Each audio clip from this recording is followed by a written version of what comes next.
Bonsoir à toutes et à tous. Merci d'être là pour cette troisième séance de notre séminaire Envers derrière l'écran. Je me fais comme toujours le plaisir de remercier d'abord nos partenaires. Et donc ce soir, Numa.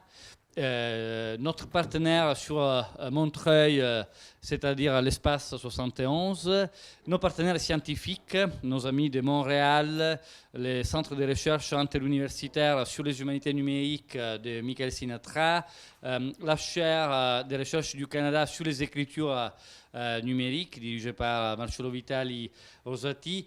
Nous devons remercier l'école éthique qui rend possible tout cela et qui soutient l'organisation de ces séminaires depuis 5 ans. Je remercie les étudiants qui font partie de l'équipe sans lesquels ce ne serait pas possible la mise en place et l'organisation de nos séances. Matteo Treliani, qui est consultant scientifique depuis 4 ans de notre séminaire. Et je remercie bien évidemment Laurence Allard d'être avec nous ce soir. Laurence Allard est maîtresse de conférence à l'Université Lille 3, maîtresse de conférence en sciences de la com. Ces recherches croisent plusieurs axes, plusieurs sujets. Elle nous parlera ce soir, je crois, de mob text. C'est le néologisme avec lequel elle saisit nos pratiques à la fois mobilitaires et hypertextuelles, et aussi par là photographiques. Et l'intérêt sociologique, anthropologique des recherches qu'un sémiologue, Laurence Allard, mène depuis longtemps est évident. Et donc, je te passe la parole, Laurence, et je te remercie encore d'être là. Okay. Je prends quel micro?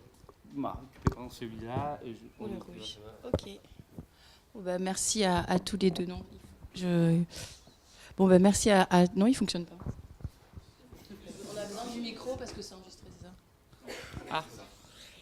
Ok.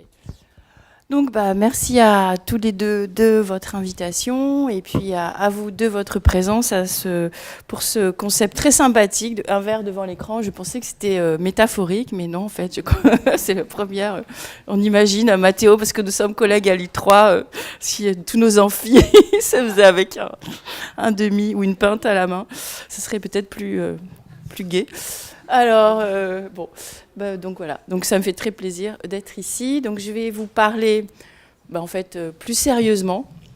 C'est pour ça que c'est bien d'avoir un petit coup. Du mob text. Donc pour moi, l'équivalent du mob text, le mob text, c'est un peu l'équivalent de l'hypertexte pour le web. Et donc c'est l'idée de penser de façon un peu autonome ce qu'on appelle les contenus mobiles. En fait, quelle est la textualité qui finalement se dessine, se configure à travers nos usages des mobiles, alors des simples, hein, mais aussi des smartphones. Donc c'est pas forcément les mobiles les plus sophistiqués, dernier cri, qui sont en jeu dans cette conférence, parce que ce qui est intéressant aussi dans ce qu'on appelle le mobile, ou le téléphone portable, ou tous les petits noms qu'on lui donne dans tous les pays, c'est que c'est peut-être pour la première fois une technologie globale. Et donc, dans le monde, il y a aujourd'hui 7 milliards de cartes SIM, donc il y a presque autant d'humains que de cartes SIM, ce qui ne veut pas dire qu'il y a autant d'abonnés au mobile, hein, parce qu'il peut y avoir aussi ce qu'on appelle le machine-to-machine, qui utilise aussi des cartes SIM, mais voilà. Et puis, il y a plusieurs mobiles, parfois par individu, quand on est sur du mobile pro personnel. Mais enfin, c'est quand même là, une technologie de communication qui s'est extrêmement diffusée dans le monde. Et surtout qui s'est diffusée dans des pays qui, finalement, n'avaient pas toujours accès aux technologies dernier cri. Voilà. Et c'est pour cette raison aussi que c'est intéressant. Alors, ouais. Donc, Pepe, tu m'as un peu présenté, mais je vous donne un petit peu ma méthodologie. Donc, moi, je viens de ce qu'on appelle la sémiopragmatique ou la sociopragmatique. Donc, il y a à la fois de la sémiologie, mais dont on s'intéresse à la vie sociale des signes, c'est-à-dire justement au contexte de production-réception, de encodage et décodage. Donc on s'intéresse quand même au contexte, et puis donc on socialise un peu les contextes, c'est-à-dire on s'intéresse à qui, en termes de profil sociodémographique, eh bien, est producteur ou récepteur de contenu. Donc c'est cette discipline-là, et il y a plein de méthodologies qu'on peut utiliser. Donc je fais pas mal d'aspiration de tweets, par exemple. Donc on est aussi sur des problématiques d'humanité numérique, sur ce qu'on appelle des big corpus. Donc on n'est pas tout de suite sur du big data, mais on est quand même sur des corpus conséquents. Par exemple, voilà, dès que on discutait tout à l'heure avec Mathéo, donc moi je travaille mes étudiants à l'I3 sur par exemple le tag balance ton port. On est sur des milliers de tweets sur une semaine, donc on commence à avoir des corpus conséquents qu'on va traiter statistiquement en essayant de voir un peu le champ lexical, etc., de ce tag balance ton port. Donc on peut avoir des traitements quantitatifs, mais ce que je préfère faire, donc ça j'enseigne à mes étudiants, pour faire croire que c'est de la science et tout, non je plaisante, mais ce que je préfère faire, c'est ce que j'appelle la sociologie du dernier kilomètre, c'est-à-dire c'est l'ethnographie, c'est-à-dire d'aller me rendre au plus près des usagers dans leur espace professionnel, domestique, scolaire, et d'observer des corps, par exemple, des gestes, parce que sur le mobile, c'est intéressant aujourd'hui, puisque c'est quand même les interfaces tactiles, et aussi des contextes, des temporalités. Donc, de saisir les pratiques au plus près, justement, de leur contexte de production et de réception. Voilà. Et par ailleurs, donc, voilà, à l'Île-3, j'assure des cours de culture numérique au pluriel, parce que je ne pense pas qu'il y ait une culture numérique au singulier. C'est d'ailleurs un sujet régulier que je donne en partiel, mais bon, c'est déjà fait au premier semestre, donc ce n'est pas un scoop si la vidéo passe maintenant. Et également, par ailleurs, aujourd'hui, vous savez que le numérique, il se physicalise, en fait, il se rematérialise avec justement ce qu'on appelle le monde des objets connectés. Et ces objets connectés, dont le mobile finalement est un des premiers exemples, eh bien, consiste à faire parler les choses, en fait. Donc quand on monitore des vieux ponts avec des capteurs, on fait justement parler un pont. Donc c'est l'idée de programmer et de faire parler les objets et les choses, les non-humains, comme on dit aussi, et voilà. Et donc il y a tout un champ d'innovation technologique qui se développe autour des objets connectés. Il se trouve qu'il est pris en charge en ce moment, par exemple, autour de la problématique de la Smart City, par des grands groupes industriels, du bâtiment, des opérateurs télécoms, et c'est plutôt une figure d'usager, d'un consommateur qui va être un peu capté en tous sens. Et donc avec voilà. Et en tant qu'universitaire, on doit rester quand même neutre, hein, c'est-à-dire on doit justement observer toutes les pratiques, s'entretenir avec tous les acteurs d'un champ d'innovation. Mais en tant que citoyen, on n'en pense parfois pas rien, quoi. Et donc, à ce titre, j'ai donc cofondé une association qui s'appelle Labo Citoyen, Citoyen Capteur. On essaye justement de faire d'une sorte un contrefaire ce monde des objets connectés qui suppose que le consommateur soit capté pour faire justement développer des usages autour plutôt de citoyens qui vont utiliser ces objets connectés, mais pour leurs propres usages, sans que ça parte forcément dans du cloud, sans que finalement ces data ou un big data parle pour vous, mais l'idée, voilà, c'est de construire ses propres capteurs pour ses propres besoins, notamment avec tout ce qu'on appelle le mouvement maker, donc dans les Fab Labs, les tiers-lieux, etc.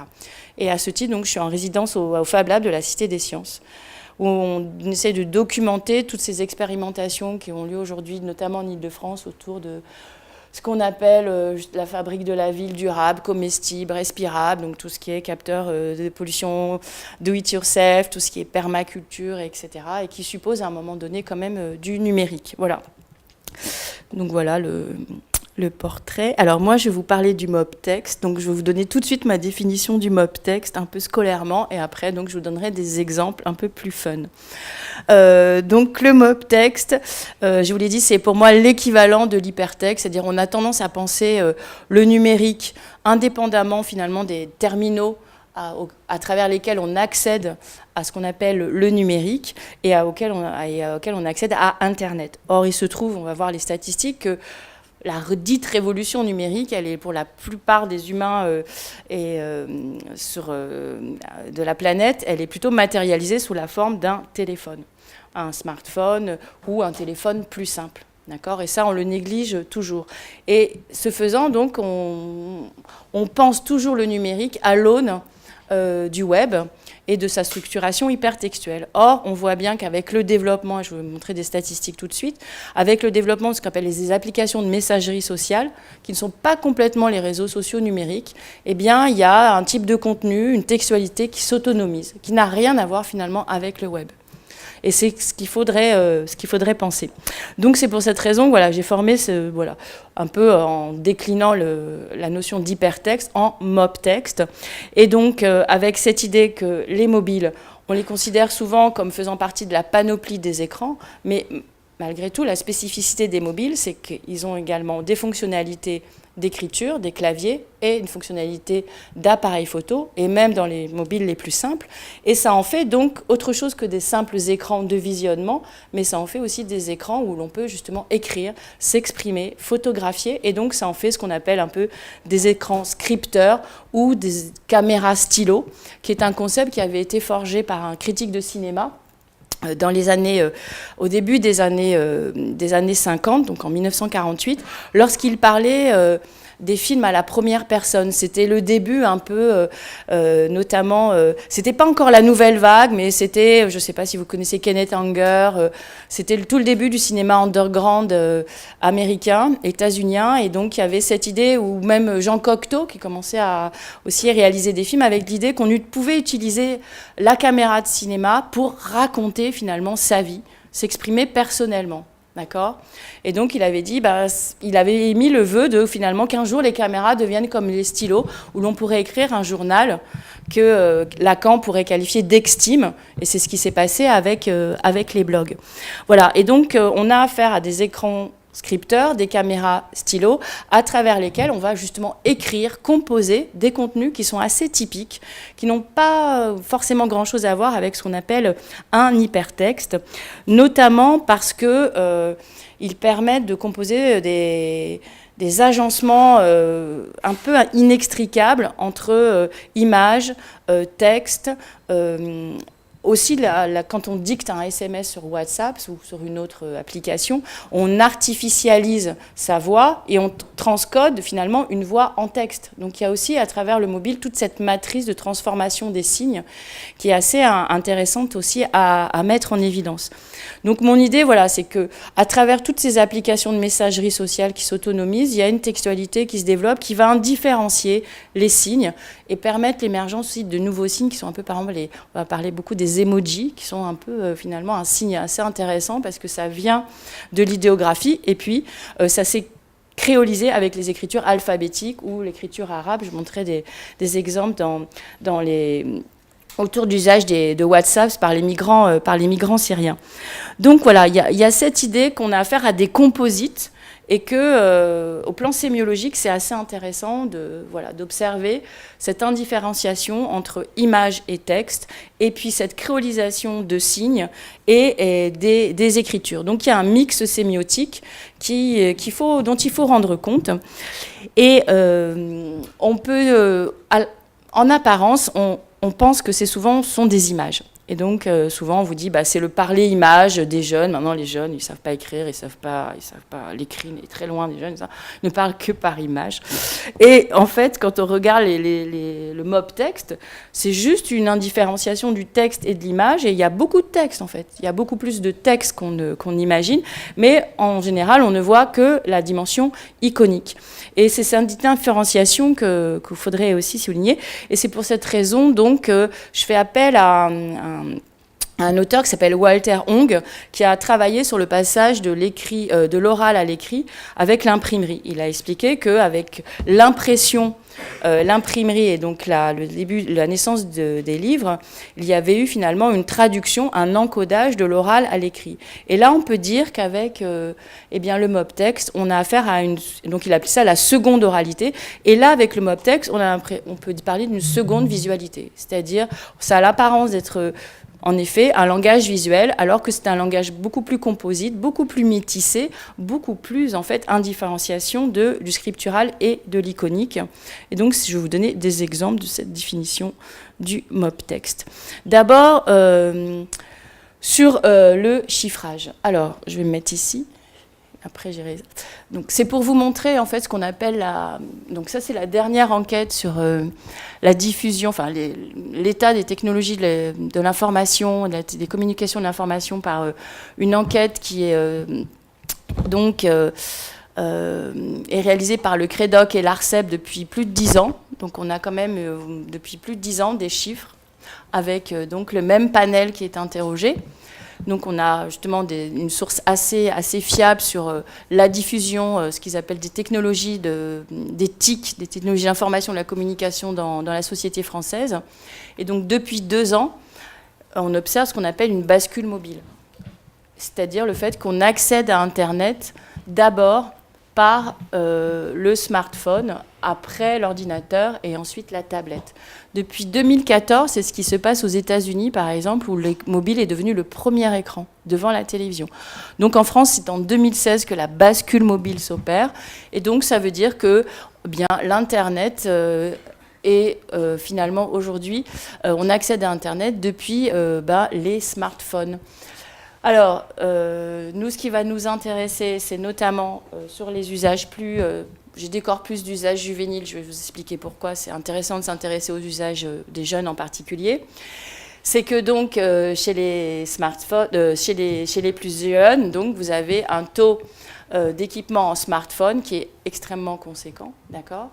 Et donc, c'est souvent la première source d'accès, en fait, à Internet. Et là, on voit, je ne sais pas si on voit très très bien parce que l'écran est très pixelisé, mais on voit à quel point finalement les applications de messagerie sociale type WhatsApp, donc c'est des applications qu'on va dire multimodales, c'est-à-dire sur WhatsApp par exemple, vous pouvez envoyer à la fois du texte, des photos, vous pouvez transformer votre voix en texte, vous pouvez évidemment ajouter des emojis, etc. Donc on est sur une multimodalité, c'est-à-dire plusieurs signes en fait qui peuvent être utilisés pour interagir, et donc on voit le passage du SMS, MMS aux usages des applications, mobiles. Voilà. Donc aujourd'hui, la population française est équipée à 73% de smartphones. Et donc, vous avez 85% des foyers français qui sont connectés à Internet, et donc 73% qui accèdent par le smartphone, et quasiment la totalité des 18-24 qui accèdent par le smartphone. D'accord ?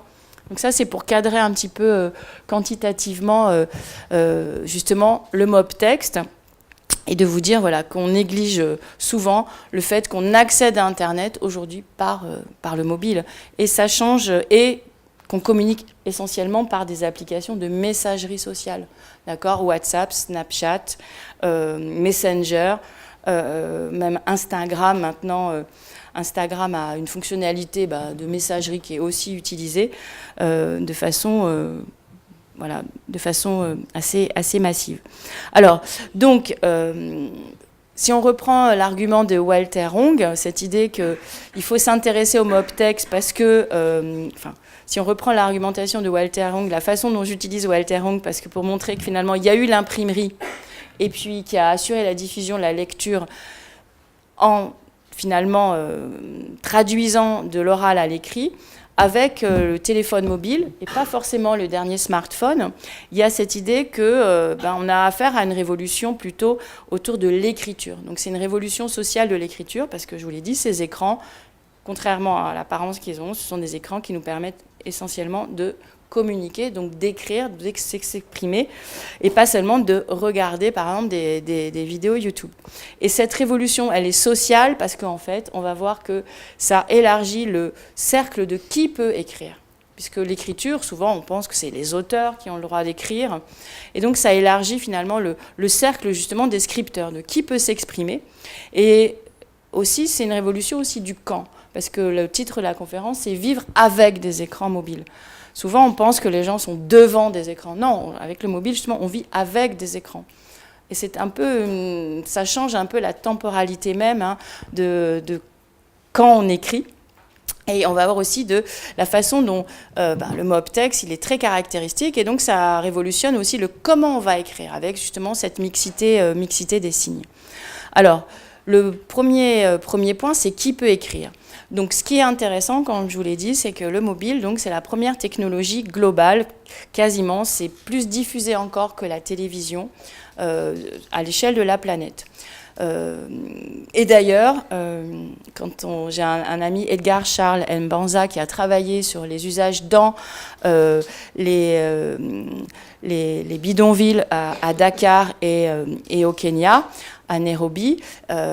Finalement, le téléphone mobile paraissait comme, par rapport à la télévision, paraissait comme justement extrêmement moderne, alors que la télévision relevait d'un ancien monde, etc. Et que finalement, la diffusion de la télévision, elle était là, mais elle était finalement jugée comme beaucoup moins stimulante, beaucoup moins le signe d'un capital symbolique, etc.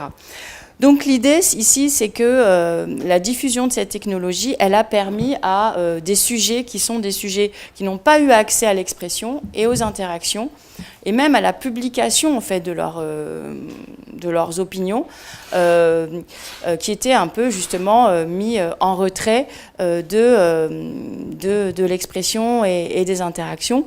Et donc c'était essentiellement par exemple les femmes pauvres, les femmes pauvres, les pauvres, et aussi les sujets type adolescents qui étaient donc les sujets mineurs.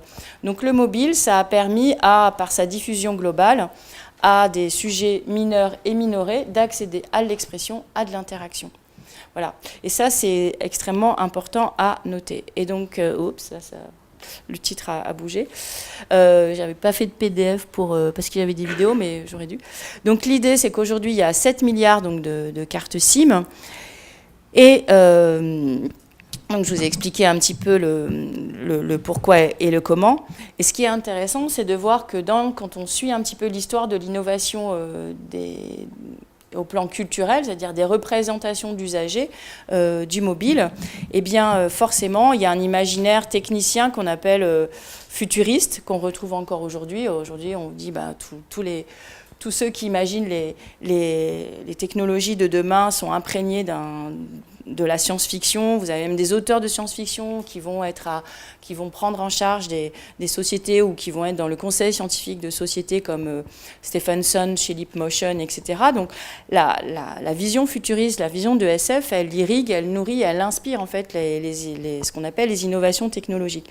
Et donc Martin Cooper, quand il imagine le téléphone mobile, c'est-à-dire le téléphone sans fil, qui était un peu, on ne va pas refaire une histoire des technologies, mais bon, voilà, quand il imagine le téléphone mobile, il imagine finalement qu'il va pouvoir réaliser le communicateur du capitaine Kirk dans Star Trek. Donc son référent, son imaginaire, c'est celui de Star Trek, d'accord ? Et donc c'est finalement une technologie qui serait venue et qui serait utilisée par des aliens. Et les premières utilisatrices, en fait, outre les traders de Wall Street, etc., qu'on voit aussi dans le cinéma, ça va être aussi d'autres aliens, c'est-à-dire ça va être des femmes pauvres dont on n'imaginait pas qu'elles puissent justement utiliser cette dernière technologie. Et donc un imaginaire technicien qui finalement innove en s'inspirant, en étant inspiré par justement des aliens, eh bien ça va donner une technologie qui est utilisée sur Terre par des aliens, c'est-à-dire des sujets minorés, des subalternes dont on n'imagine pas qu'ils puissent, des femmes dont on n'imagine même pas qu'elles puissent utiliser cette technologie dernier cri. Or c'est ce qui s'est passé avec un programme mis en place quand même sur la base du microcrédit qui pose quand même toujours des problèmes à d'autres égards. Mais voilà, les Grameen Phone House ont été mises en place et ont permis à des femmes agricultrices d'acheter des mobiles et ensuite elles louaient des minutes de téléphonie mobile. Et ces minutes de téléphonie mobile, donc c'était au Bangladesh à partir de 1997, début 2000 en Ouganda. Et donc les femmes qui étaient sur le bord des routes en Ouganda, on les appelait les Umbrella Ladies, et c'était elles en fait qui pourvoyaient aux services de télécommunication à l'époque, d'accord ? Donc c'était avec elles qu'on pouvait justement avoir des usages de téléphone mobile. Et ce qui est intéressant, c'est que ces minutes de téléphonie, elles sont devenues une monnaie d'échange. En fait, on échangeait des minutes de téléphonie. Et après, donc, ça a inspiré la monnaie mobile M-Pesa, qui a commencé à se développer au Kenya en 2007, qui a formalisé un petit peu ces usages d'échange autour de ces minutes de téléphonie. Et c'est pour vous dire qu'en Afrique, il y a eu plein d'usages innovants en fait, autour du mobile, qui n'ont pas attendu les objets connectés. En santé, il y a eu plein d'usages, notamment prévention du sida dès 2001, qui n'ont pas attendu les objets connectés, qui n'ont pas attendu justement les applications pour smartphone pour se développer.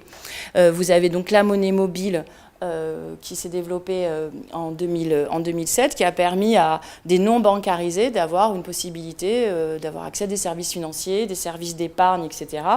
Aujourd'hui, alors ça a été monté, c'est ce qu'on appelle le tech philanthropisme. Alors moi j'ai fait un livre qui s'appelle « Mythologie du portable » où je traite de ces questions, de ce qu'on appelle le tech philanthropisme, c'est-à-dire l'union entre finalement une bonne cause, par exemple l'inclusion bancaire, et puis des acteurs qui viennent de la philanthropie états-unienne, Fondation Rockefeller, et puis les opérateurs mobiles et leurs fondations.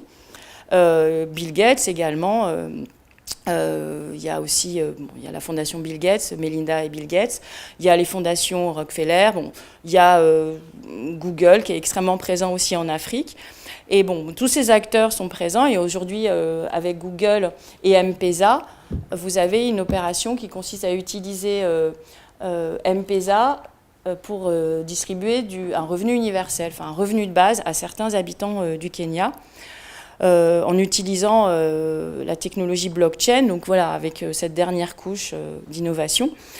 Voilà, pour vous dire que l'Afrique, c'est aussi un grand terrain d'expérimentation très innovante et qui utilise justement le mobile qui est généralisé notamment en Afrique, au Kenya. Il y a aussi il y a tous aussi les usages autour de ce qu'on appelle le mobile learning, c'est-à-dire d'utiliser le support mobile pour apprentissage ou remédier à l'illettrisme. Donc il y avait ou par exemple créer des romans qui étaient accessibles sur les mobiles. Donc ça, c'est un programme qui avait été développé avec l'UNESCO et par exemple Steve Vossloh en Afrique du Sud, où il n'y a pas de bibliothèque. Et donc il y avait l'idée, c'est de faire des nouvelles pour les mobiles, des M-novels, et qui soient commentables ou qui soient par SMS. Voilà. Et donc on a traduit un texte de Steve Vossloh dans Téléphone mobile et création, qu'on a fait paraître en 2014 avec le groupe de recherche qu'on anime à Paris 3, où il parle un peu de cette expérience, de cette culture de bibliothèque qu'il a voulu justement rendre transposable sur les mobiles. Et puis il y a toutes les mobilisations aussi politiques. On oublie que le printemps arabe, on dit voilà, c'est le printemps arabe, c'est la première révolution numérique, mais en fait, elle s'est faite à travers les mobiles, en fait, parce que en Égypte, par exemple, là c'est un extrait c'est une capture d'une manifestation suite au blackout en 2000. Donc c'était 2000, je me souviens plus, la révolution, ça date maintenant de 2011, voilà. 2011. J'ai l'impression que c'est très près, mais bon, c'est déjà 2011. En 2011, donc au moment de la révolution égyptienne qui suit celle qui a eu lieu en Tunisie en 2010, fin 2010, vous avez un blackout de Moubarak, donc qui coupe tous les réseaux Internet et mobiles. Évidemment, lorsque les manifestants demandent le rétablissement d'Internet, qu'est-ce qu'ils vont dessiner? Un mobile, parce qu'à l'époque, déjà, aux 3/4, l'Égypte était mobile first, c'est-à-dire l'accès à Internet, à part justement les autorités, c'était, pour les manifestants, c'était par l'intermédiaire donc du mobile. Okay, donc voilà, c'est pour un peu cadrer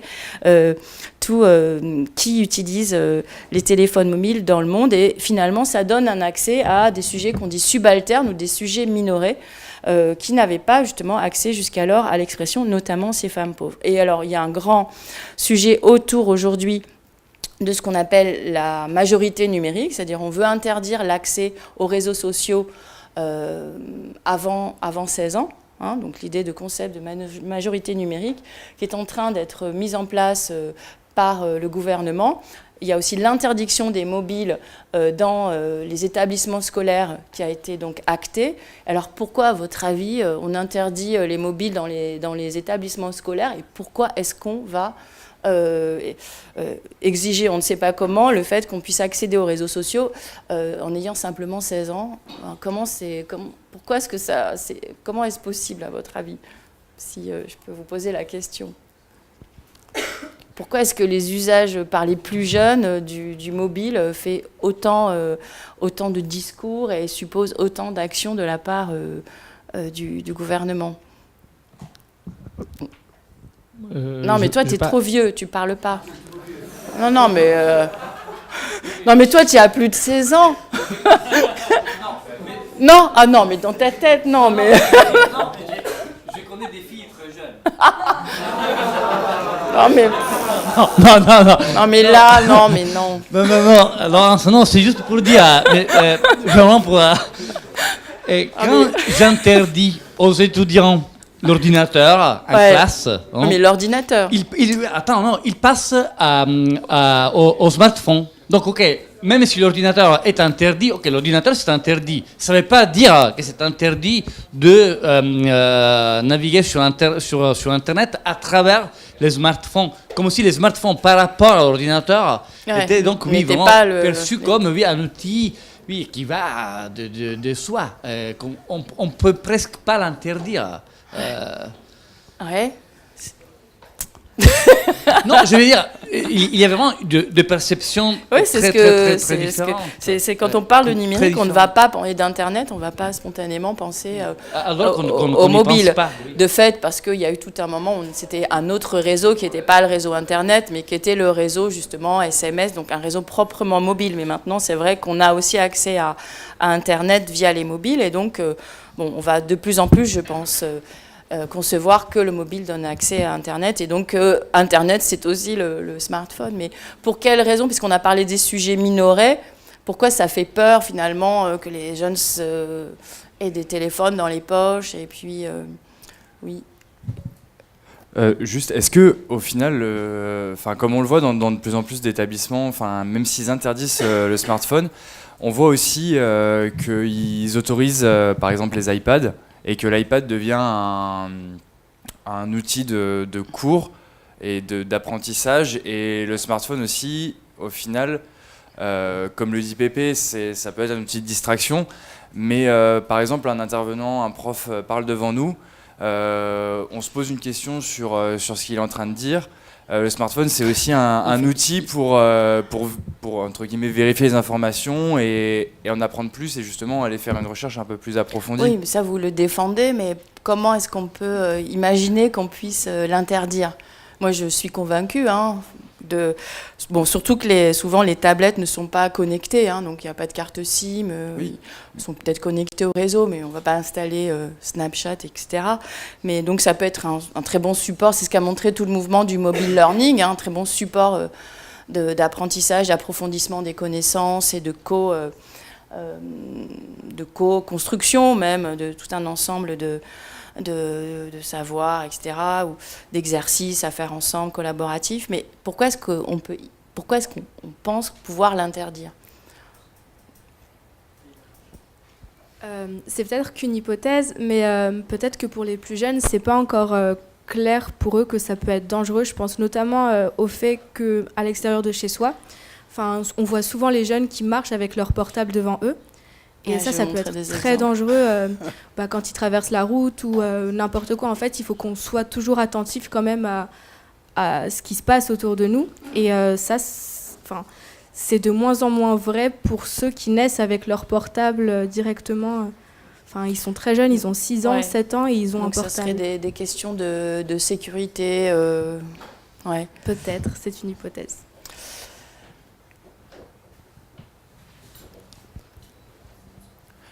Bonjour. Moi, je pense qu'on interdit l'accès au contenu parce qu'on ne peut pas contrôler et ils ont accès à tout via Internet et ils ont pas encore, on n'a pas encore la capacité, peut-être pas à 16 ans, mais à 10 ans, de comprendre. On n'a pas forcément un background qui nous permet de comprendre ce qu'on va voir sur Internet et c'est important du coup d'être accompagné. Après, on songe à l'interdiction, mais ça ne va jamais être appliqué.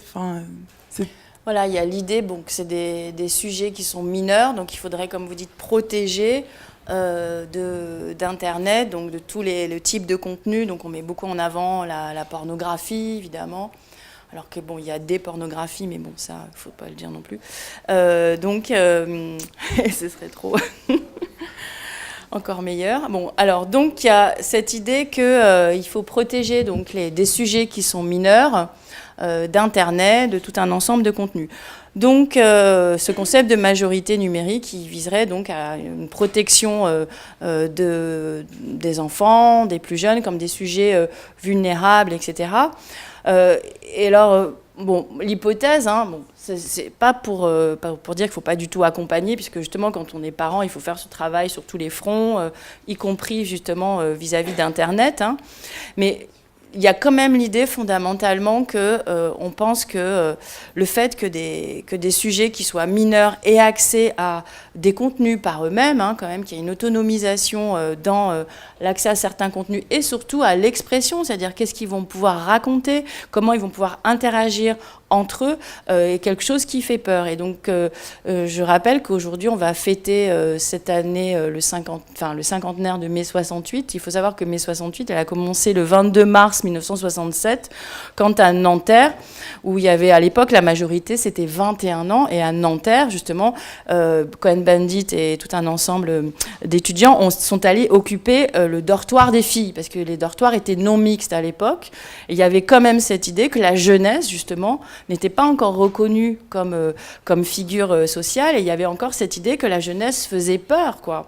Et aujourd'hui, on peut se dire que cette histoire de majorité numérique, c'est quand même la continuation d'un rapport aux jeunes comme représentant un péril, comme représentant quand même un peuple qui est dangereux pour lui-même d'abord, puisqu'il ne sait pas ce qu'il fait quand il accède au contenu, et dangereux pour les autres, justement pour les adultes. Et on retrouve quand même ce que certains, Cédric Clapiche avait fait un joli film justement qui s'appelait Le péril jeune. On retrouve un peu cette panique morale et aujourd'hui aussi médiatique vis-à-vis justement de la jeunesse. Et il se trouve que cette jeunesse, de fait, elle est de plus en plus jeune puisqu'elle accède en effet à la possession d'un mobile en général autour de l'entrée au collège. Hein. Donc le taux d'accession au mobile en France, il est justement autour de 10 ans. D'accord ? Donc, quand on va aller au collège, qu'on va s'autonomiser vis-à-vis des emplois du temps, et donc que les familles doivent garder un contact un peu plus proche avec les enfants qui ont des emplois du temps un peu plus compliqués, etc. Et donc, il est vrai, on a vu les taux d'équipement tout à l'heure, qu'il y a tout un débat autour de l'usage des jeunes, et c'est ça qui est intéressant, parce que c'est un usage qui, finalement, effraie les adultes, notamment cette possibilité quand même de perte de contrôle sur ce qu'ils voient, sur qui ils fréquentent, sur comment ils peuvent s'exprimer. Et je dis souvent, voilà, autrefois, quand on était parents, on pouvait accéder un peu à la subjectivité, à l'intimité de ces enfants en allant regarder leurs journaux intimes qui étaient cachés, voilà, dans des tiroirs sous les lits. Mais aujourd'hui, on découvre parfois la subjectivité de ces enfants en tout simplement regardant leurs photos sur Instagram ou leur Musical.ly. Et c'est vrai que ça peut paraître un peu choquant pour les parents, un peu finalement c'est une sorte de parole échappée comme ça des mobiles qui peut en effet être assez effrayant pour les parents parce qu'ils se rendent compte qu'ils n'ont pas le contrôle total sur leur créature et donc que leurs enfants ont une subjectivité, ont des opinions sur lesquels ils n'ont pas forcément de contrôle. Et en plus, ils ont la possibilité de les publier et de les faire valider par d'autres que simplement les parents et la famille. Et ça, c'est cette autonomisation, elle est effrayante à la fois pour les parents, et puis en effet, il faut aussi pas arrêter de la contrôler, mais il faut en prendre conscience et savoir la prendre en considération et en faire un élément de dialogue et d'éducation vis-à-vis de ces enfants. Alors, donc, juste une petite vidéo pour vous montrer un petit peu l'ampleur et la place que prend le mobile justement chez les plus jeunes et comment justement ça devient un support qui pourrait être comparé au journal intime. Donc vous avez un tag, alors autrefois c'était plutôt Everything in my phone, mais aujourd'hui c'est plutôt le tag What in my phone qui est monté, dans lequel les enfants et les jeunes adultes vont présenter leur téléphone.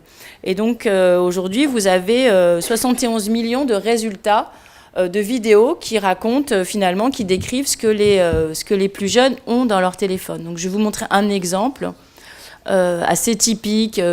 dans le phrasé, dans la gestuelle, dans toute la rhétorique que YouTube est en train de standardiser. Bonjour tout le monde, j'espère que vous allez tous très bien. Donc aujourd'hui, je suis vraiment super contente de retrouver dans une nouvelle vidéo qui sera un What's on my phone qui m'a quand même été énormément demandé. Avant de commencer la vidéo, je voulais vous remercier car on est presque 27 000 sur ma chaîne. Je tenais vraiment à m'excuser pour la qualité et pour la luminosité, c'est juste qu'il fait un temps pas très beau. Et puis la qualité tourne avec mon iPod. Donc sans plus attendre, je te laisse avec la suite.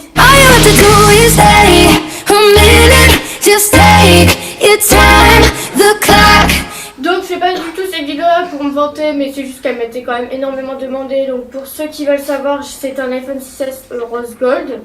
Donc sur la première page d'accueil, nous avons mon chat Grisou. Sur la gauche, nous avons tout ce qui est widget et tout ça. Et sur la droite, nous avons l'appareil photo. Quand je suis sur la première page d'accueil, nous avons 4 applications, donc téléphone, messages, Safari et musique. Sur la deuxième page, nous avons les mails, calendrier, photo, appareil photo, plan, horloge, météo, iCloud Drive, bourse, wallet, notes, rappel, iTunes Store, App Store, iBooks, vidéo, maison, santé et réglages. C'est tout simplement les applications Apple. Donc sur la quatrième page d'accueil, nous avons FaceTime, podcast, calculette, watch. Et dans Hot, nous avons localisé, Sysplay, tout simplement pour garder en replay sur W9, M6, etc.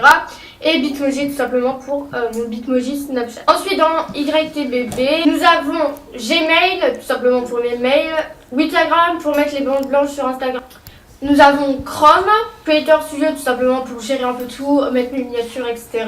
Vidéaste pour voir mon nombre d'abonnés. Et Aviary tout simplement pour mettre le flou derrière les photos et tout ça. C'est pour un peu éditer ces photos. Vidéo LTE tout simplement pour mes musiques et tout ça. iMovie tout simplement parce qu'avant je tournais mes vidéos avec mon iPhone et je montais sur mon iPhone. Instagram. Donc Instagram d'ailleurs si tu ne me suis pas. Donc ici nous avons Musical.ly pour mes Musical.ly tout simplement. D'ailleurs n'hésite pas à liker mes Musical.ly. Ici nous avons Snapchat, donc mon Snapchat. Et nous avons YouTube, tout simplement regarder des vidéos et tout ça. Cette page d'accueil, on a tous mes jeux, donc 4 images, un mot, tout le monde connaît, sauf que ça fait hyper longtemps que j'ai pas joué. Zombie Catchers aussi, mais franchement il y a des périodes où je joue à des jeux et puis après je les laisse un peu tomber quoi. Ici nous avons City of Love, tout simplement c'est une histoire, c'est pas une histoire d'amour comme le titre peut vous paraître, mais genre c'est une histoire d'une fille et tout. Franchement je vous le conseille, il est quand même hyper bien comme jeu, c'est une histoire qui se suit.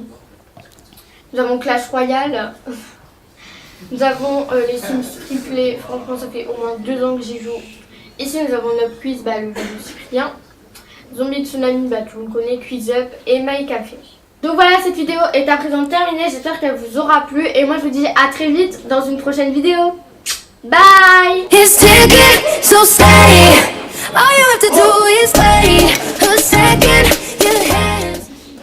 Voilà, donc c'est assez typique de ce qu'on appelle le genre vidéo YouTube. Donc l'intérêt d'un tag, c'est qu'il est facilement réplicable. Donc c'est un espèce de contenu tout fait puisqu'il y a un questionnaire et vous devez répondre et décrire votre panoplie d'applications et les différents usages que vous en avez. Mais c'était pour vous montrer un petit peu l'état des lieux des applications. Il y a Musical.ly, il y a Instagram, il y a YouTube et la façon dont elle décrivait comment elle montait ses vidéos justement avec iMovie, son iPhone, donc directement avec le mobile. Ce qu'on va voir là maintenant, c'est l'idée que le mob text, il possède une caractéristique assez typique qui est justement le métissage des signes. Donc ça propose un mix sémiotique assez inédit et on va commencer donc par ce signe qui est un signe métis qu'on appelle l'emoji. D'accord ? Donc l'emoji, ça vient donc des téléphones japonais, d'accord ?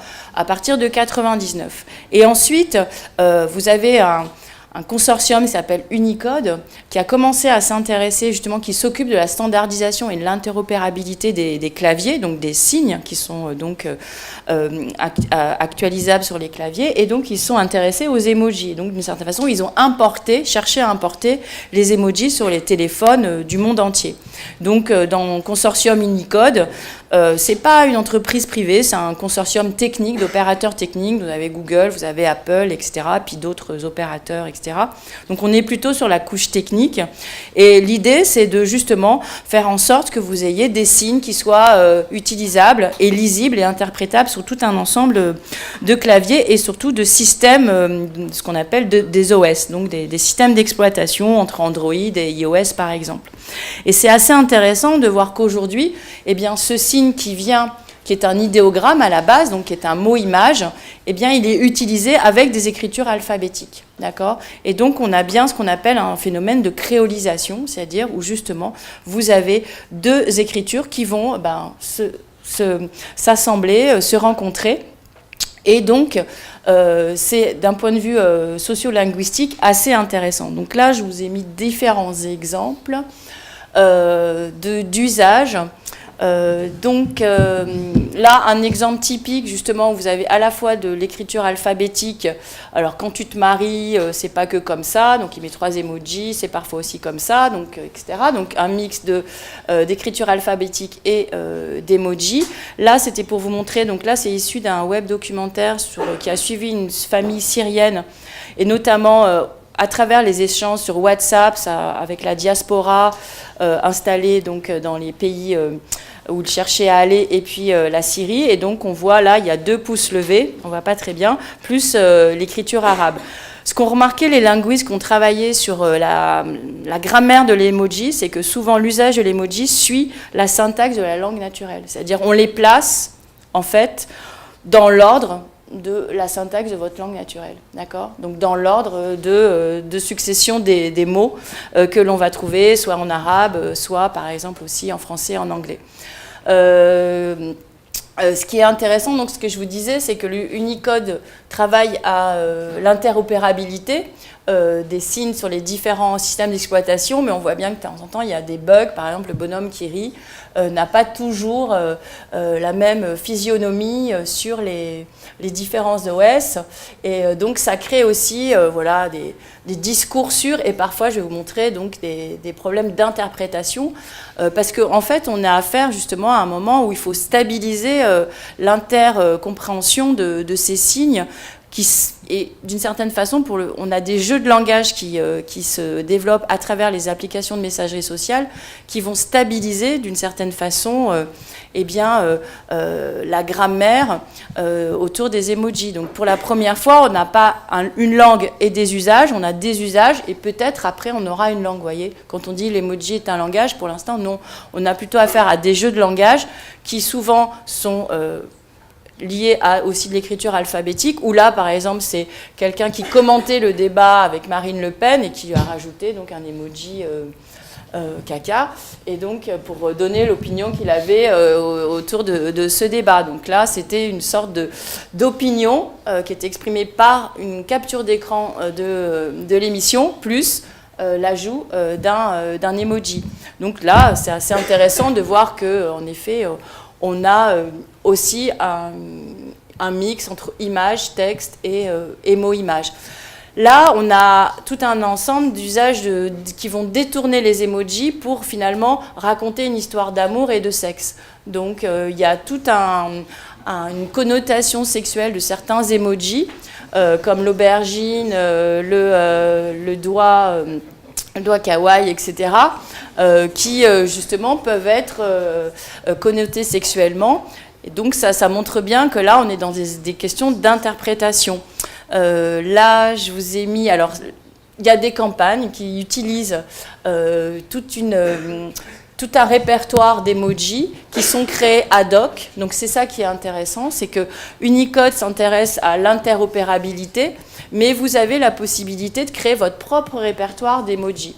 Donc c'est le cas par exemple d'une campagne autour du diabète, c'est le cas d'une campagne de VVF sur les espèces qui sont menacées d'extinction. C'est le cas de Kim Kardashian qui a créé un répertoire d'emoji à sa propre gloire et à la gloire de son bottom.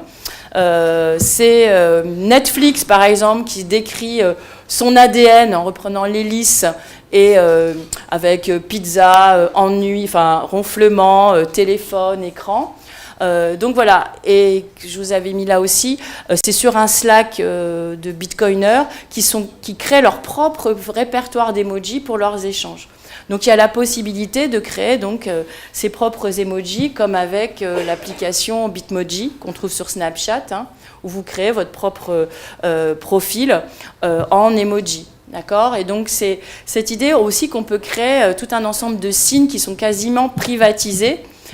Et ça, c'est un mouvement aussi intéressant au moment où le consortium Unicode essaye de trouver justement des signes universels et interopérables techniquement et universels au plan culturel. Là, par exemple, c'était avant qu'Apple... C'est tout ce qui est autour du technoracisme. Avant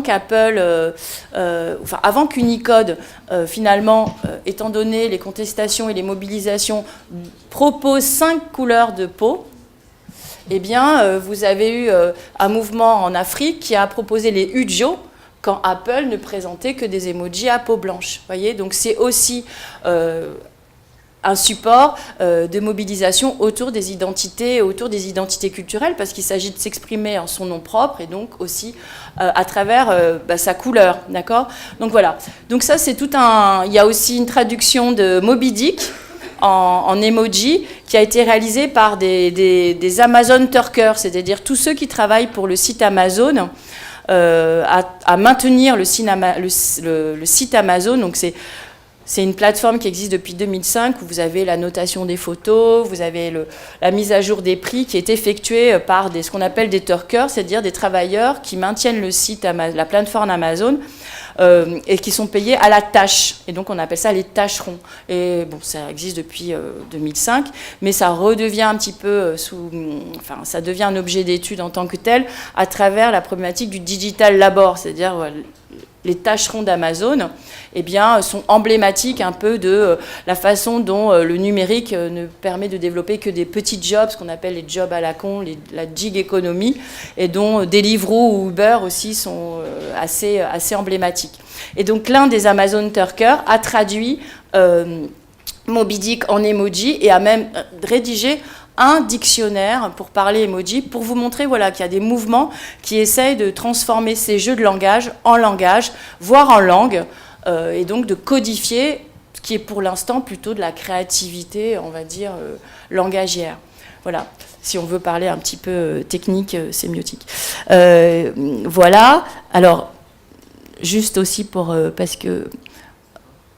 vous montrer c'est donc une web-série québécoise qui met en scène justement toute la question de l'herméneutique en fait autour des emojis, parce que pour l'instant on a affaire plutôt à des jeux de langage, donc il n'y a pas vraiment de syntaxe et de sémantique stabilisée, ça s'invente à travers les échanges et transactions, à travers le mob text, et donc il y a des mésinterprétations qui sont assez, qui peuvent donner lieu à des séquences comiques, et c'en est une ici, donc... On a vraiment passé un beau week-end. Il me plaît beaucoup, beaucoup. Je pense que je vais texter un petit cœur. Non, il est trop tôt pour un petit cœur. Texte un bonhomme sourire. Non, mais c'est un peu impersonnel. Je sais, je vais texter un petit ballon rouge. C'est sympathique, ça y ressemble. What the fuck, c'est quoi ça? Ballon. Ça veut dire quoi? Je suis dessus, moi. Envoie-y une ballon, toi aussi. Oh, il m'a retexté un ballon rouge. Oh my god, he gets me. Ok, je vais texter un ananas. Un ananas? Ah, qu'est-ce que c'est ça? Avez-vous fait quelque chose avec un ananas? Pas en tout. Je réponds quoi? Je suis dessus, moi. Vas-y, caca qui sourit pour le drapeau du Japon. Oh, un caca qui sourit pis le drapeau du Japon. Mais là, c'est bien lui, ça. Parce que la semaine passée, on est allé marcher dans un parc pis il y avait une crotte de chien, méditation. J'ai souri. Puis après ça, on est allé manger dans un restaurant vietnamien, tu sais. Puis tu sais, vu que le Vietnam, c'est comme un peu asiatique, genre le Japon, en tout cas. Mais comme j'ai eu peur de piler dans le caca, mais que j'ai adoré notre repas, j'ai lui texté un caca qui sourit, un fantôme, un cœur, le drapeau du Japon et une fourchette. Mais voyons! De la merde d'un fantôme, un cœur, un drapeau puis une fourchette. C'est quoi son esti de problème? Mais c'est une crise de la folle, mais n'importe quoi. Crocodile, parapluie, blé d'Inde. Hein? That's it. On va savoir c'est qui le boss. Oh non! Crocodile, parapluie, blé d'Inde. Je savais que sa mère était malade, là, mais pas à ce point-là. Oh, c'est tellement injuste, la vie. Parle-lui avec ton cœur. Dis-lui, face qui pleure, poule bicyclette qu'on amuse.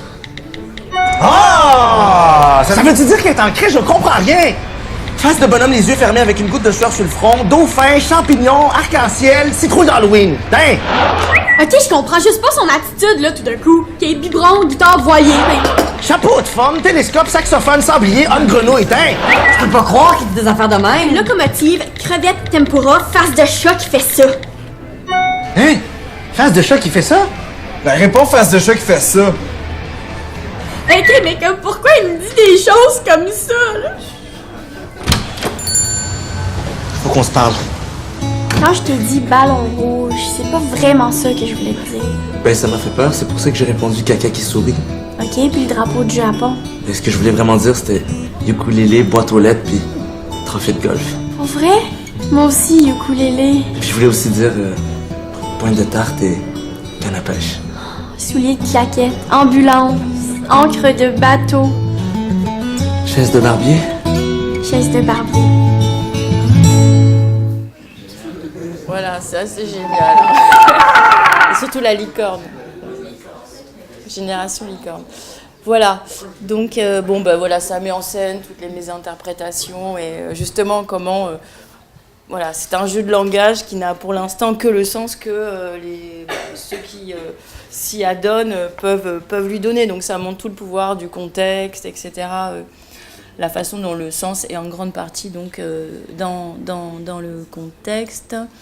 Donc pour conclure rapidement, je vais vous montrer quelques exemples en fait de ce que j'appelle le moptext dans cette dimension justement à la fois de créolisation des écritures et de mixité, de mixémiotique, de métissage des signes. Donc souvent on a cette caricature que chez les digital natives, ils vont faire des selfies moches, ils vont parler par image, mais une image qui va être moche. Hein. Donc il y avait un collègue qui s'appelle André Gunther qui parlait d'image moche, du goût pour l'image moche. Et moi je ne suis pas d'accord parce que je trouve ces images toujours très belles.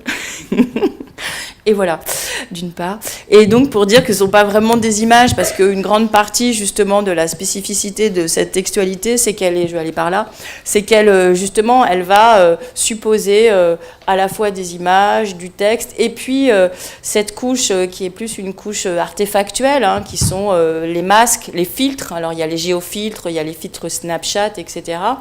Il y a la possibilité de Snapchat, qui est quand même un laboratoire du moptext, de pouvoir redessiner sur les images. Et contrairement à ce qu'on pense, le selfie, justement, n'est pas un miroir. Hein. On n'a pas un usage du selfie comme miroir, mais c'est plutôt l'usage du selfie comme une page blanche sur laquelle on va écrire sur soi et à propos de soi. Et je ne l'ai pas mise là, mais vous avez un journaliste indien qui a utilisé Snapchat pour interviewer des femmes victimes de violences sexistes, et pour les anonymiser, il a utilisé de façon géniale les filtres Snapchat. Et donc voilà, c'est un bon exemple de la façon dont des usages vernaculaires, comme on veut dire, des usages ordinaires, peuvent aussi être réutilisés par des journalistes. Et donc ce que je veux dire, c'est qu'on a par exemple souvent des images de texte. Donc là, il y a un texte, c'est le dormeur du Val de Rimbaud qui est le bateau ivre, qui est donc inscrit sur un mur à Saint-Sulpice. Et la jeune fille s'est postée devant, donc c'est une lycéenne de 17 ans à l'époque qui est à Paris, qui a entouré Bonas avec le fameux trait rouge complotiste en fait, hein, qui va redécrire en fait le monde dans une dimension un peu paranoïaque. Et là de même, les scouts débarquent dans le quartier, et donc il y a aussi cette capture du réel là qui est rendue possible avec cette redescription de la réalité, cette barre textuelle qui est typique à Snapchat, et puis celui-ci où vous avez qui a été un snap qui a été screené et qui a ensuite été tweeté avec un emoji, une photographie et une barre textuelle. Donc on a affaire à une textualité qui est assez typique de ce qui peut se réaliser à travers ces applications de messagerie sociale qui sont par exemple Snapchat, mais aujourd'hui, comme Snapchat est finalement encore une société qui n'appartient ni à Google, ni à Facebook, Instagram qui appartient à Facebook, fait du reverse, donc vous trouvez maintenant les mêmes fonctionnalités de géofiltre, etc. Sur Instagram, c'est pas spécialement propre à Snapchat. Donc c'était pour vous montrer voilà, les géofiltres. Aujourd'hui, vous pouvez faire des géofiltres à la demande depuis fin 2017. Et donc là, Instagram a copié la fonctionnalité géofiltre, sachant que voilà, elle avait été développée d'abord sur Snapchat et qu'elle est payante en fait quand vous voulez faire par exemple l'équivalent d'une carte de mariage en géofiltre. Ça vous coûte à peu près 50 €. Il y a tout un petit business des géofiltres qui est en train de se développer, etc. Avec tous les hacks possibles. Donc ça, je ne vais pas en parler. Ensuite, l'idée, c'était de vivre justement avec... Bon, je voulais vous faire un petit topo sur les selfies, mais on va passer. Il y avait l'idée voilà, que ce qui va aussi être un peu révolutionné, c'est la temporalité de l'écriture. C'est-à-dire l'idée que à partir du moment où on a les mobiles justement dans les poches, on n'est plus devant des écrans, comme on dit souvent, sors dehors, arrête d'être devant ton écran. En effet, les parents peuvent se tirer les cheveux parce que maintenant, ils sont aussi avec les écrans. Et des écrans qui sont des écrans caméra, stylo. Et donc, cette possibilité, en effet, de capturer le quotidien en même temps qu'on est en train de vivre, en même temps qu'on est en train d'agir. Et il y a un usage qui semble intéressant à mettre en avant, parce que l'économie numérique, c'est aussi une économie des affects. Si vous regardez un petit peu les fonctionnalités sur Facebook qui se sont développées, ce qu'on appelle les react buttons, c'est-à-dire le fait de pas seulement liker, mais aussi d'être en colère, d'être triste, d'adorer. Donc on voit bien que ce qui est mis en scène à travers les react buttons, c'est plutôt votre affect, d'accord ? Et donc une grande partie de ce qui est exprimé aujourd'hui, c'est pas tellement ce qu'on pense, c'est aussi ce que l'on ressent. C'est-à-dire l'émotion ressentie telle qu'on peut aussi l'exprimer. Donc c'est l'idée voilà, que ces plateformes, elles s'attaquent au plus profond de l'intériorité et de la façon dont on ressent les choses et pas simplement dont on les pense. Ce qui est logique parce que tout un usage de ces data, ça va être ce qu'on appelle le sentiment analysis, c'est-à-dire de voir comment les usagers du numérique sont sensibles à des marques, etc. Donc de plutôt travailler la sensibilité que l'intellect.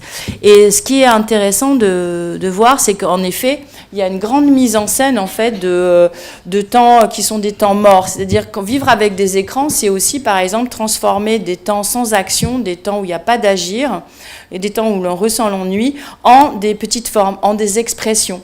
Et donc, là, c'est un exemple d'un selfie qui avait été posté un dimanche.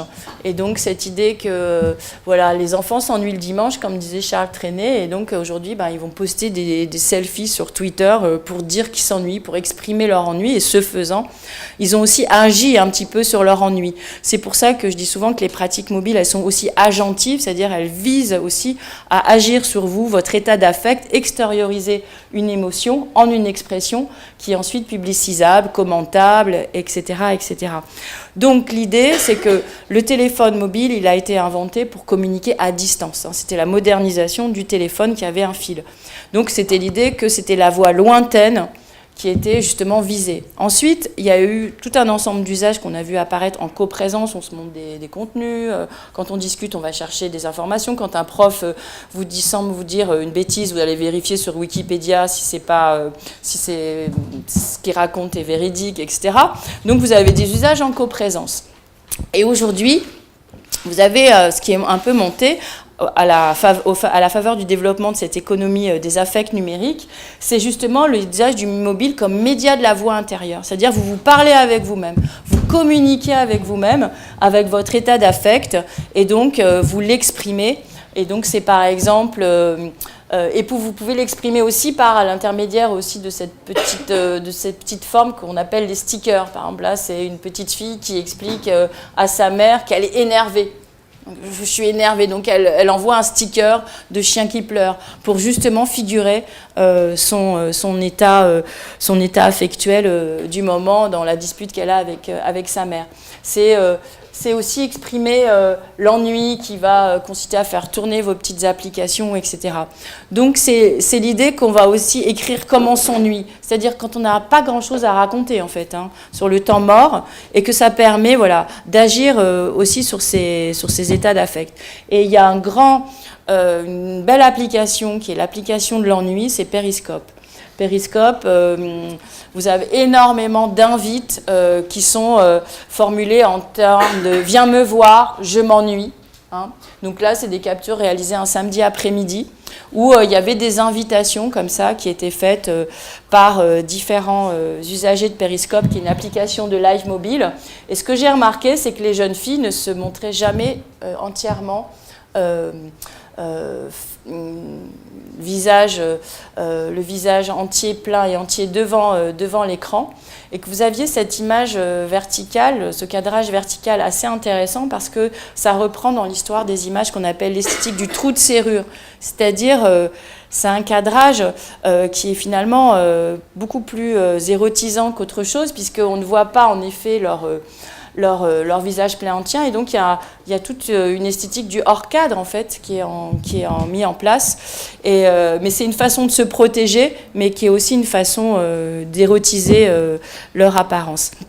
Alors, pour terminer, c'est l'idée, quand on vit avec des écrans qui sont aussi des caméras stylo, eh bien, on va vivre et en même temps, on va capter sa vie, en même temps, on va finalement la mettre en scène et la mettre en signe et la mettre en scène. Et ce faisant, ça m'a fait penser à ce que Duchamp appelait le ready-made, en fait. C'est qu'on va prendre des moments comme l'ennui, la trivialité, la banalité, et puis on va la mettre en scène, et ce faisant, comme il a retourné l'urinoir, il en a fait une œuvre d'art, eh bien, il y a cette idée qu'en mettant en scène sa vie, au quotidien, on va la styliser. Et ça, c'est Foucault qui parlait de la stylistique de l'existence. Il dit, pourquoi est-ce qu'il n'y aurait que les artistes qui auraient le droit de faire des œuvres d'art? Et il expliquait que on peut estimer que tout à chacun pourrait faire de sa vie une œuvre d'art, et il appelait ça la stylistique de l'existence. Et on peut se dire qu'avec cette caméra stylo, eh bien, tout à chacun, et les plus jeunes, vont finalement styliser leur existence, la mettre en scène, pas pour s'exhiber, mais justement pour, d'une certaine façon, la transformer, la rendre plus dramatique, parce qu'il y a cette expression de full drama, c'est-à-dire de mettre un peu de mise en scène dans la vie quotidienne, et donc ils vont se faire une sorte de transfiguration du banal à travers justement ces petites mises en scène. Et donc c'est notamment ces genres de filtres, ou alors...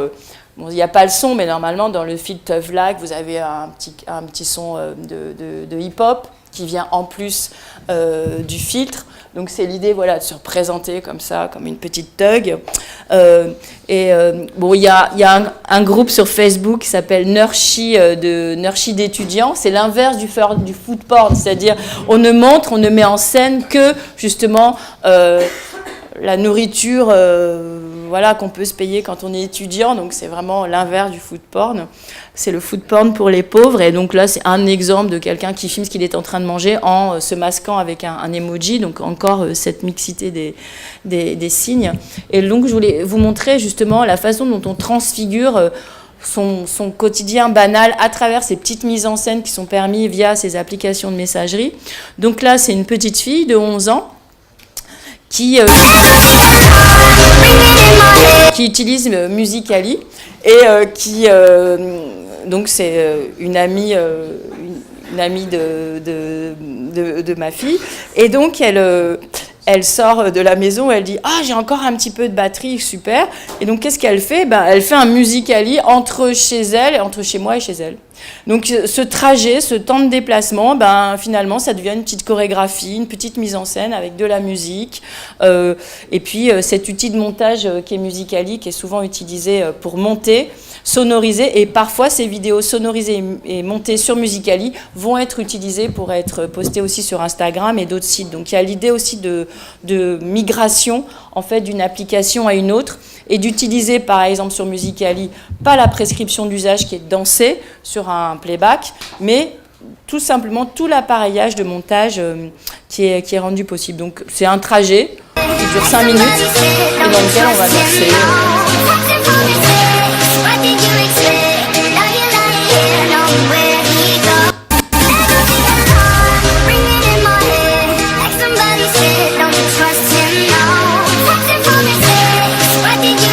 Et ce que vous remarquez, c'est le jeu quand même avec la caméra, un effet de montage parce qu'elle met sa main pour...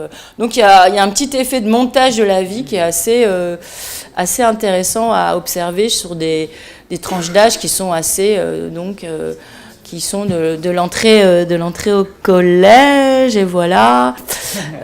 Donc, alors, ce que je termine par ces 2 exemples, qui sont des exemples moins positifs. C'est-à-dire, à partir du moment où on a ces caméras stylo dans les poches, il y a d'une part que les interactions sociales, elles sont quand même médiées par ces écrans. Et quand on a des interactions médiées par ces écrans, on arrive à ce que Debord appelait la société du spectacle. C'est-à-dire quand il écrit la société du spectacle, Debord n'imagine pas le smartphone. Aujourd'hui, quand il parle de la société du spectacle, il n'y a que la télévision. Et donc c'est une société en effet qui est médiée par des images, mais les images des autres. Et aujourd'hui, finalement, on a des interactions sociales qui sont médiées par des images, mais des images dont on est les propres auteurs, les propres récepteurs. Et donc ça montre la massification de ce qu'il appelait la société du spectacle. Et ça donne lieu aussi à tout un ensemble de pratiques un peu problématiques autour notamment des questions de harcèlement, d'où la question du débat qu'on avait en ouverture, c'est-à-dire sur la majorité numérique, éducation à tout ça. Parce qu'à partir du moment où on peut capter sa vie, la mettre en scène, on peut aussi capter la vie des autres, mettre en scène celle des autres. Et on a affaire à finalement la montée d'un contenu du mobtext qu'on appelle le screen en fait. Voilà. Puisque vous pouvez vivre en captant votre vie, mais aussi en capturant la vie des autres. Et donc là, c'est un exemple d'un snap qui est censé ne pas durer pas plus de 24 heures si vous ne le mettez pas en story, mais qui a été tweeté. Et c'était gentil, hein, c'est une jeune fille qui avait snappé, capturé, snap ça veut dire capturer son prof parce qu'elle le trouvait charmant. Et ensuite, elle a fait un petit commentaire. Mais ce faisant, vous avez tout un ensemble. Et donc ça, c'est une capture d'écran, d'accord ? Donc c'est finalement une photo d'écran. Et il y a tout un ensemble de contenus qui sont sur Snapchat, qui sont censés être éphémères, mais qui sont screenés et qui sont ensuite archivés. Et ça donne lieu à ce qu'on appelle un dossier sur une personne. Et ces dossiers, ils peuvent justement être utilisés dans des cas de chantage ou de harcèlement, d'accord ? Et donc voilà, ça pose aussi des problématiques sur l'usage de ces screens et la façon dont ça peut finalement outiller et armer des interactions qui ne sont pas des interactions bienfaisantes et ludiques et créatives, mais qui sont plutôt des interactions malveillantes, d'accord ? Donc il y a tout un corpus qui monte dans le mobtext qui est bien le screen, c'est-à-dire la capture d'écran. Et ça a donné lieu à toute une polémique, mais je crois que c'était plus haut, et je ne sais pas pourquoi, mais ça a merdé, mais bon, c'était plus haut. Qui est... qui est un artiste qui s'appelle Richard Prince, qui est donc un post-pop art, qui est déjà un vieux monsieur, qui s'est spécialisé dans ce qu'il appelle donc l'appropriative art, c'est-à-dire qu'il refait à l'identique notamment des photos. Donc il va recopier des photos, il va par exemple refaire la campagne Marlboro avec le cow-boy. D'accord ? Donc il refait à l'identique, ce qu'il appelle l'appropriative art. Et là, il a justement, à travers une exposition, il est allé capturer des comptes Instagram. Donc il a screené des comptes Instagram qu'il a ensuite tirés sur un format de photos exposables dans une galerie et qu'il a vendu. D'accord ? Donc il est allé screener des photos d'anonymes et ensuite il en a finalement bénéficié d'un point de vue monétaire. Et donc ça a évidemment choqué ceux qui avaient été screenés. Donc là, c'était une blogueuse beauté qui a été mise au courant de l'affaire. Et là, ici, il avait screené les Suicide Girls, qui est un groupe féministe qui a développé toute une campagne contre l'exposition de Richard Prince, puisque les photos étaient vendues à 90 000 $. Et donc, finalement, elles ont décidé de screener les photos de Richard Prince, qui était déjà un premier screen de leur propre compte Instagram, et de les vendre à 90 $ au profit de l'Electronic Frontier Foundation, qui milite pour la privacy, qui avait été fondée par John Perry Barlow, qui vient de décéder, qui était l'auteur de la Déclaration d'indépendance du cyberspace de 97. Voilà. Donc, c'est assez intéressant voilà, de voir aussi ces mouvements de mobilisation autour d'un contenu qui est propre au Mobtext, qui est le screen, en fait, qui devient finalement une œuvre exposable. Et donc, c'était 90 000 $ le prix de l'œuvre de Richard Prince. Et il se trouve, c'est un professeur de philosophie de l'école de design de Genève qui m'avait m'avait signalé cet exemple. Il y a une capture d'écran qui a été vendue sur eBay, qui s'appelle donc Art par anonyme, et qui avait été aussi mise aux enchères à 90 000 $. Donc voilà, c'est pour vous dire que le screen est estimé aujourd'hui sur le marché de l'art à 90 000 $. Voilà. Alors, voilà, pour terminer, c'est pour... Il y a des questions. Voilà, je termine juste là-dessus. C'est pour vous dire que sur les questions justement des usages artistiques, bon, il y a cette culture mobile ordinaire qu'on a vue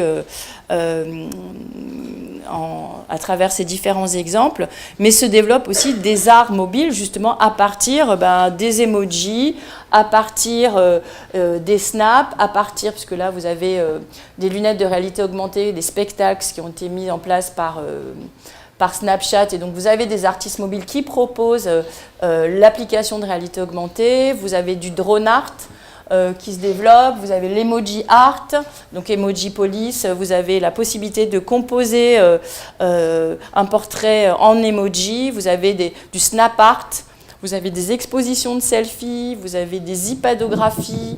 Donc voilà, ça c'est aussi une Clarisse Debout, une photographe qui a été dans un camp de réfugiés libyens et qui est venue justement avec un smartphone réaliser des portraits de femmes. Et ici, bon, c'est François Durdelan qui fait du pix-up, c'est-à-dire qui superpose des photos mobiles à la réalité. Donc se met en place une scène d'art mobile qui va utiliser les mobiles, parce qu'il y a souvent une panoplie assez intéressante entre le mobile comme smartphone, comme prise de vue, et la tablette comme finalement studio de post-production en utilisant différentes applications. Donc là, je montre juste Yannick Brice, qui est pompier en fait dans le civil, mais qui est aussi un photographe mobile par ailleurs, qui commence à être assez reconnu. Et donc là, il se présente comme un expérimentateur, c'est-à-dire qu'il finalement c'est un artiste dont l'outil sont les applications. Et là, le portrait qu'il a réalisé, donc c'est sa femme en fait, eh bien, justement, il travaille autour de son quotidien. Il l'a réalisé avec 3 applications, DSCAN, Glitché, Pixelart, 4 applications, DSCAN, Glitché, Pixelart et Snapseed. Et donc, il mixe les applications pour obtenir ce type d'effet à partir donc, de sa tablette sur lequel, justement, il va créer des effets autour de cet actant, de cet outil qui est l'application. Voilà, donc il y a toute une scène des arts mobiles qui se développe autour de ces applications qui ne sont pas forcément créées pour les artistes, mais qui sont utilisées par certains artistes mobiles. Et donc tout ça, donc, on va parler dans un ouvrage à pareil, s'appelle « Mobile, enjeux artistiques et esthétiques » qui va apparaître donc aux presses universitaires de la Sorbonne Nouvelle. Et donc ici, vous avez une petite allusion aux travaux de Murbridge, qui était donc l'un de ceux qui ont contribué à l'invention du cinématographe quand il a mis 12 appareils photo pour photographier le mouvement du cheval, et que mis bout à bout, finalement, ça créait presque un proto-film.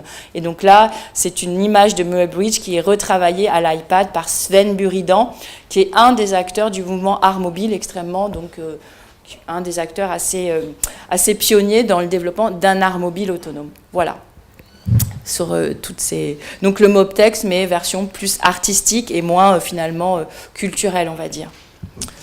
Donc c'est là-dessus dont c'est tout cet univers dont parle le théorème qui va apparaître là incessamment sous peu. Voilà, merci.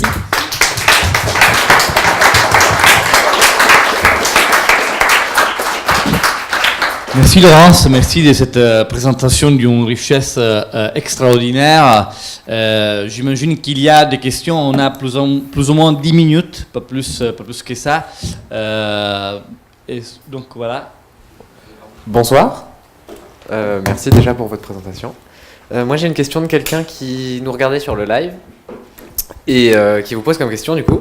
Pensez-vous que les usages de systèmes de commande vocale, donc du type Alexa, Google Home, Siri, vont à terme supplanter le mob text ou non? Ça fait partie du mob text parce qu'il y a cette idée en effet qu'on va... c'est le processus, on a bien vu qu'il y a des processus de transsémiotisation, hein, c'est-à-dire comment on transforme la voix en texte, et c'est typique justement de cette dimension du mob text qui indifférencie par exemple les images et les textes, ou qui transforme la voix en signes scripturaux. Donc ça fait partie intégrante justement moi, de ce que j'appelle le mob text. Et d'ailleurs c'est ce qui intéresse beaucoup d'artistes mobiles, parce qu'ils disent souvent les mobiles, hein, ça peut être la tablette ou le smartphone, c'est un peu une matrice, c'est-à-dire c'est là où justement se recombinent les signes et se transforment les images en texte, les sons en texte, etc. Et il faut dire que de toute façon, dans l'usage ordinaire, le numérique, c'est quand même une panoplie, on va dire, multimodale, parce qu'on a la possibilité d'interagir à travers plusieurs types justement de véhicules sémiotiques, c'est-à-dire vous recevez un appel, vous écoutez la voix au répondeur et vous répondez par SMS. Donc vous avez déjà un circuit sémiotique qui va agencer plusieurs types de signes. Donc déjà au quotidien, on a ce parcours sémiotique qui est assez justement multimodal. On peut aussi choisir de répondre par une image ou par un emoji, parce qu'on est dans des formats de communication minimale, c'est-à-dire on n'a pas envie de faire un long discours, on lui dit super, cœur. Pourquoi le cœur est le plus utilisé? C'est quand même le mot de l'année en 2014. Donc c'est aussi pour ce type. Donc voilà, pour moi justement, c'est souvent les usagers. Je l'ai pas montré cette slide, mais sur les objets connectés, sur les montres connectées par exemple, qui sont finalement un terminal mobile qui va souvent être utilisé dans la panoplie des écrans, on a souvent un usage interstitiel, c'est-à-dire ça va combler, le marché a trouvé l'idée de pouvoir combler les moments sans. Donc tous ceux qui, par exemple, ne peuvent pas utiliser leur mobile pendant leur activité professionnelle, les chantiers ou les gens qui sont beaucoup en voiture, vont pouvoir d'un coup d'œil, donc ce qu'on appelle le glanceable, vous pouvez d'un coup d'œil lire le message et répondre d'un coup de pouce avec un emoji. Et donc Apple a même breveté, parce que Apple a breveté un grand nombre de gestes, et même a breveté le petit coin de pouce là avec lequel on peut envoyer, balancer un emoji.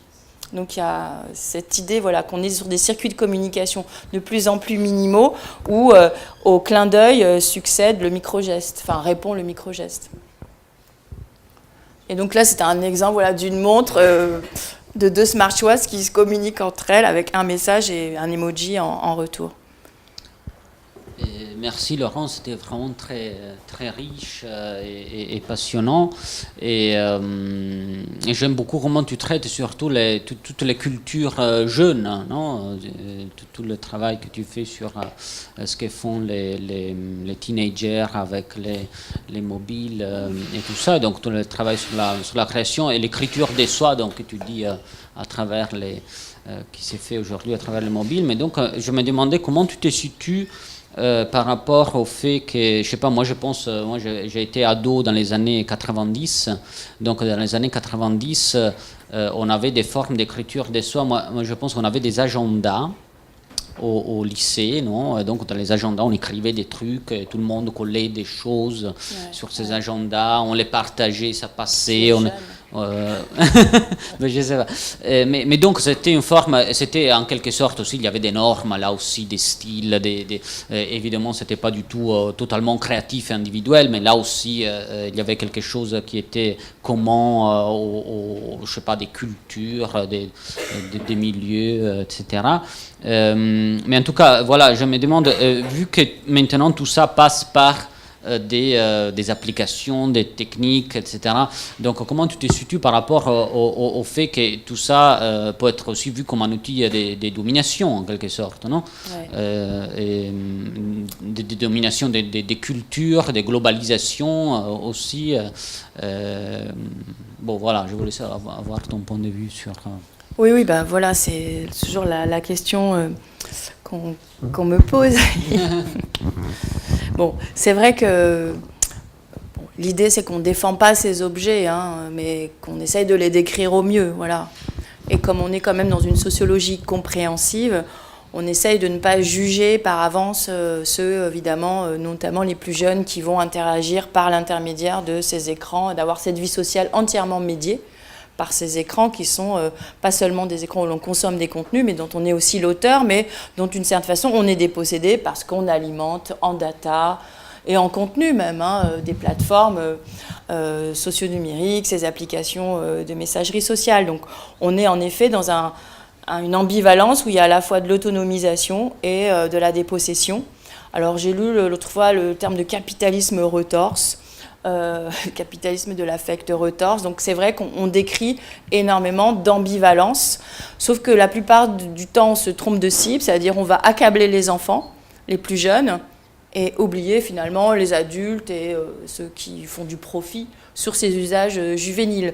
Donc c'est pour ça que tout ce discours sur l'éducation aux images, la culpabilisation, la stigmatisation de ces usages juvéniles est un peu lâche parce qu'elle finalement elle s'attache à des sujets mineurs, des sujets faibles, qui ont le moyen, en effet, de s'exprimer, qui ne pensent pas toujours à se mobiliser pour se défendre. Enfin, ça serait intéressant de voir justement autour de la majorité, ce concept de majorité numérique, s'il peut y avoir des mobilisations. Parce que là, il y a eu récemment un changement de l'interface, une mise à jour de Snapchat, ça a donné lieu à une pétition. Et certains, des très jeunes que j'ai interviewés, ont signé cette pétition. On se dit, mais... alors pourquoi pas signer une pétition contre la majorité numérique? Bon bref, puisqu'on se bat contre le nouveau design de Snapchat. Donc voilà, c'est un petit peu ce type de sociologie compréhensive et de ce qu'on appelle aussi les cultural studies qui finalement nous met justement en posture en effet de décrire de l'ambivalence, mais sans stigmatiser les sujets qui sont pris comme vous et moi dans justement ce moment et cette économie. Voilà. Donc après, c'est bien pour ça qu'on peut faire des associations, avoir des engagements de part et d'autre pour contrefaire un petit peu aussi toutes ces propositions techniques et les firmes qui les proposent. Et donc d'imaginer un mouvement plus social, plus do-it-yourself autour de tout cet acquis, parce qu'il y a des usages, il y a des pratiques, il y a des techniques qui sont là. Donc on peut aussi les contrefaire. Voilà, mais ça, c'est une autre affaire. Est-ce qu'il y a encore des questions? On a encore peut-être 2 minutes, mais pas plus. J'en profite alors moi pour une question très très très rapide. Avant les téléphones portables, on pouvait faire toujours l'hypothèse que notre interlocuteur d'écriture étant en train de nous écrire était en train d'être assis. Et donc on faisait un lien avec le temps lent et long de la réflexion. On écrivait étant assis, le plus souvent. Même s'il s'agissait d'un mail écrit à un ordinateur, on était, je dirais, on était assis. Aujourd'hui, je fais l'hypothèse que mon interlocuteur est en train de marcher ou peut-être est dans un métro hyper bondé de gens et qui donc est en train de négocier avec des contraintes qui investissent donc sa gestuelle, sa corporité. Et ça donc, me rend plus disponible à justifier des fautes de frappe, des équivoques, une orthographe qui n'est pas toujours impeccable. Et en quoi ça change, disons, ces écarts, un peu ces déphasages scripturaux de communication dus directement, je crois, à la mobilité, à la mobilisation, parce que sinon, oui, on serait, je pense, beaucoup moins prêt à excuser des fautes de frappe, et surtout des fautes d'orthographe, tout en sachant que notre interlocuteur est assis quelque part, alors que au moins, moi je le justifie toujours en me disant oui, peut-être qu'il a écrit comme ça parce qu'il ne pouvait pas faire autrement, être en train de monter dans une voiture ou de descendre d'un métro, par exemple. Est-ce que tu penses que justement ces conditions spatiales, physiques, changent notre façon de concevoir déjà les gestes même d'écrire? Alors, oui, mais je pense que c'est un mouvement plus profond qui suppose justement ce que je disais, le mob text, c'est aussi une révolution sociale du comment écrire. Et ce que j'ai observé dans tous les entretiens, même avec des adultes, c'est cette possibilité, et c'est pas un hasard que c'est utilisé aussi comme support pour remédier à l'illettrisme et en apprentissage des langues, etc., c'est que justement ça va dédramatiser l'écriture. C'est-à-dire que tout ce carcan de la grammaire, de l'orthographe, d'une certaine façon, il explose parce qu'on a affaire dans cette mixité des signes, on a affaire à ce que John Fix appelait la démocratie sémiotique, c'est-à-dire c'était quelqu'un qui avait travaillé sur la réception télévisuelle, qui avait montré qu'il y avait des réceptions plurielles. Et aujourd'hui, il n'y a pas que des réceptions plurielles, il y a des écritures plurielles, il y a des productions plurielles de contenu qui peuvent justement faire que un cercle plus élargi d'auteurs, de scripteurs puisse interagir en fonction finalement du véhicule langagier qui leur est le plus familier ou le plus rassurant. Et donc tu as forcément ceux qui ne sont pas très à l'aise avec l'orthographe, qui vont préférer de s'exprimer par GIF, et pourquoi pas, qui vont agrémenter d'emojis du texte, mais le plus minimal possible, qui vont choisir la photographie, etc. Et donc finalement, on est dans un moment, en effet, où l'écriture s'est un peu dédramatisée et dégrammatilisée, désorthographiée, ça je te l'accorde, mais ça permet plus à un plus grand nombre, finalement, de pouvoir quand même s'exprimer sans être finalement contrôlé et minoré par, justement, cette langue, cette écriture, sa structure grammaticale. Donc il y a un côté il y a beaucoup voilà, quand on interviewe des usagers, il y en a beaucoup qui disent moi je suis nulle en orthographe, j'envoie des gifs, je dis ce que j'ai à dire avec un gif, et ils ont une grande créativité et ils sont très rassurés par le fait qu'ils vont trouver toujours le bon gif qui correspond exactement à son état et à ce qu'il a envie de répondre. Donc cette démocratie sémiotique, elle n'est pas négligeable aussi en termes justement d'accès à l'écriture, à l'expression et à la communication. Voilà.